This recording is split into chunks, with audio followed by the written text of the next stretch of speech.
Today's sermon, I tried to come, but I was hindered. Family, this sermon relates to myself. I tried to post, and I tried to post. And again, I tried to post, but I was hindered. Life had me busy, so much stuff going on. Everything was hindering me for creating my post. So today I need you to lean in with me for a moment because this word has been burning in me long before I ever got a chance to say it.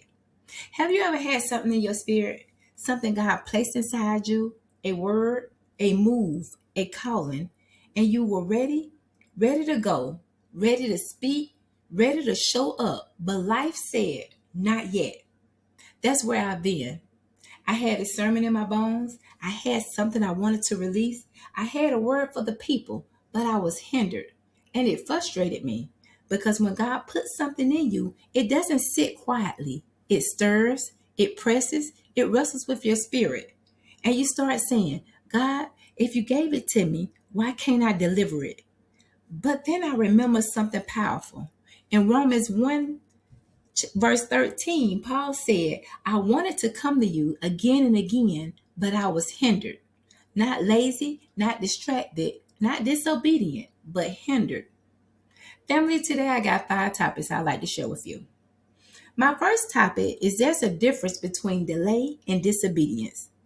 Some of us have been beating ourselves up because things didn't happen when we planned. You thought you'd be farther by now. You thought that door would have opened by now. You thought you would have spoken, launched, built, or moved already. But I came to free somebody. Just because it didn't happen doesn't mean you failed. Paul was doing the will of God and still got blocked. Which means this, hindrance is not always punishment. Sometimes it's positioning. God will pause your movement, not to deny your purpose, but to develop your timing. My second topic is a closed door doesn't mean a canceled assignment. I came to preach this because somebody thought that the no meant it was over. But Paul didn't say I was hindered, so I gave up. He said I was hindered, but I kept desiring to come. That means the fire didn't go out just because the door closed. And that's a word for you. If the desire is still alive, the assignment is still active. You may not be able to release it yet, but that doesn't mean that you won't ever release it. My third topic is God will interrupt your plan to protect your purpose. Here's the part that we don't shout about. Sometimes what we call hindrance is actually protection. Because if Paul had gone when he wanted to go, he might have missed what God was trying to do somewhere else. If you have gotten that opportunity when you wanted, you might have walked in something you weren't ready for. If you had said the word too early, the people wouldn't have received it the right way. So God says, I'm not saying no, I'm saying wait until it can land properly. My fourth topic is the word is still working even when you're waiting. Can I testify for a second?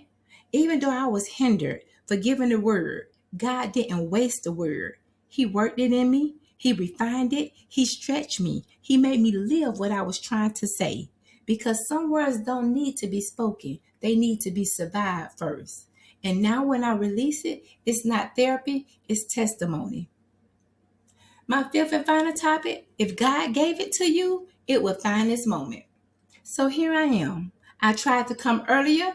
I tried to release it sooner, but I was hindered. And now I understand why. Because this moment was prepared for you. So in closing, don't lose heart. Don't throw away what God put in you just because it didn't happen on your timeline. Don't silence your voice because the opportunity didn't come when you expected. You may be hindered, but you are not forgotten. You are not disqualified. You are not finished. You are being timed by God. And when the moment opens, when the door finally swings wide, you won't just have a word. You will have the right word at the right time for the right people, and it's going to hit different. If you receive that, say, I may be hindered, but I'm still called. Until the next time, blessings, fam.